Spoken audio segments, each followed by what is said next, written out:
Hi, how are you? I'm good, thank you, Isabel. Yourself? Very good. Thank you very much for joining me on Skype today. Thank you for the opportunity.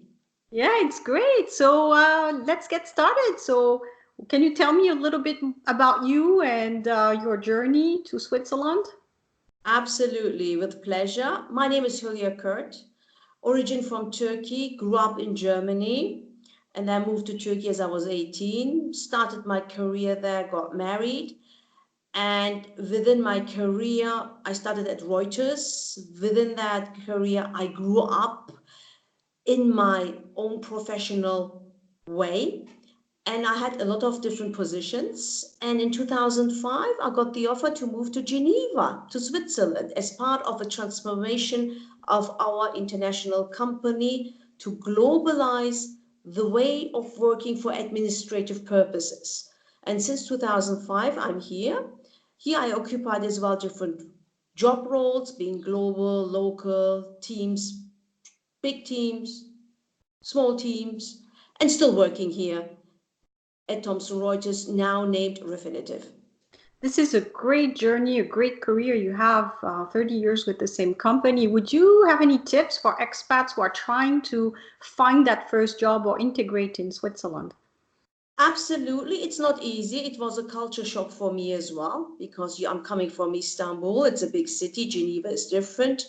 I think it's the willingness of yourself and the curiosity that you need to bring within to open up yourself to this different culture.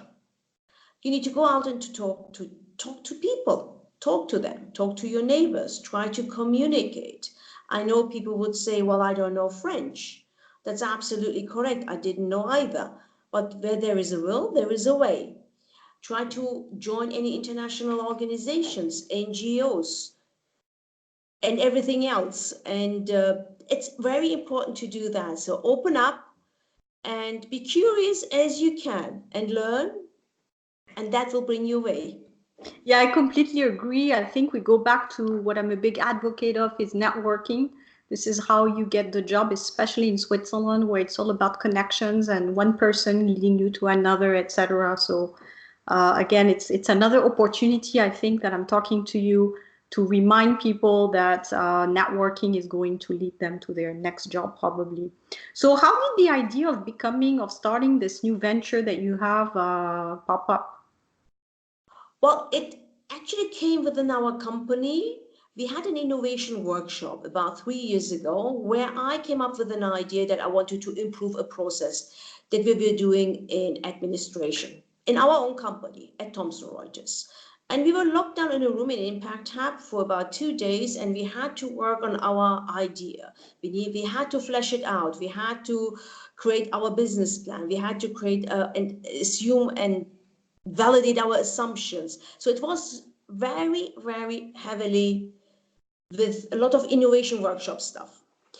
And with that said, with my colleague, we thought we want to do this as well. And they were looking, these innovators were looking for someone who could facilitate that in Geneva at Thomson Reuters, and raised our hands.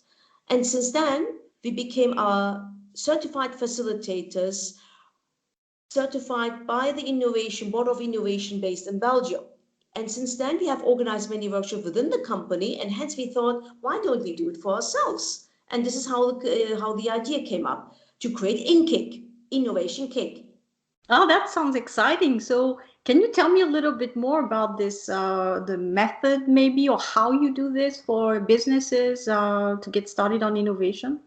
Absolutely. It's a challenge for specifically traditional companies because the way we work, I know it from my own company as a corporate, is we create or we have an idea, we think that this is needed from the market, our customers do need that.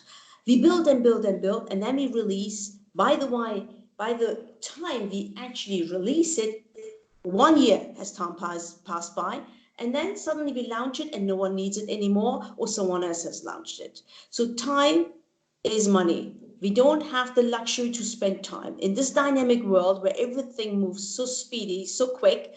You need to make decisions as well quick. You need to be agile, you need to be flexible. You need to have a minimal viable product first. It could be a sketch, it could be anything like that. Doesn't need to be really fleshed out, well thought through application or whatever. Anything that you have, you go out to your customers. Normally you should know who are your customers. You go to your customers and do interviews. You validate your assumptions. And sometimes it is actually not what you thought is what the customers need. So you need to revert back, change your minimal viable product, go out again, test, validate, and see if this is what the customer needs. So really in shorter cycles, we need to create testing, validation, reiteration, and again until we come to a stage where the customer says yes. And you need to have customers who are willing to take the extra step to be part of an early access program, maybe, to sit together with you and test it and provide feedback to you, honest feedback that you can take to the next stage. And once you're ready, then you have something launched which is needed by the market.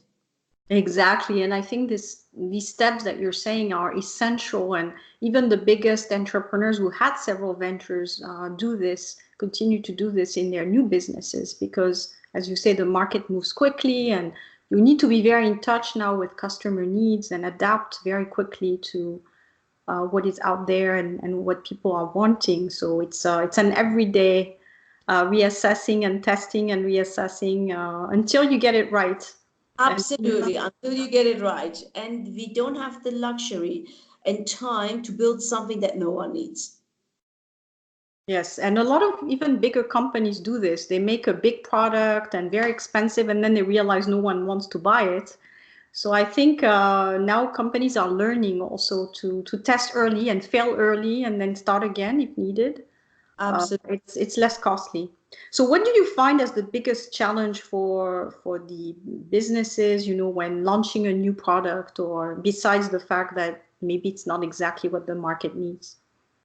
Well, the big challenge is in an international traditional company, the decision and approval takes a long time. We know there is a hierarchy, and unfortunately, until you get the buy-in, it takes you about 6 months until you could influence the key stakeholders. Traditional companies in general don't have that luxury anymore. And that's what needs to change. We need to change how we are working. We need to change our mindset. It needs to be a bit more quicker, decisive, be more courageous, being out in the market and have that reputation maybe to say, oh, well, you know what, this is not what we exactly needed, but if you can do that, that requires courage. You need to be out in the market. You need to study the extremes. And this is what big companies shy away, because we think that we know our customer base and we would say there is no need to study any extremes. There's no need to do any validation. Assumptions are enough. And this is what needs changing. Changing your mindset will take a while. Change management comes not from one day to another. The more you reiterate the message about flexibility, quick decisions, the more it will be embedded in your way of working. Yeah, and it takes courage, as you say, because I think as a builder, when you're a company, you build a product or service, there's also it's difficult to face also maybe rejection, maybe people that will tell you the product is not what they want. I mean, it's putting yourself in that stage where, yeah, you will be rejected and you will have to start from scratch again. So you have to really get used to that mindset of constant improvement. Absolutely. And that's what we try to provide as services and as knowledge, share what we have experienced with a wider audience.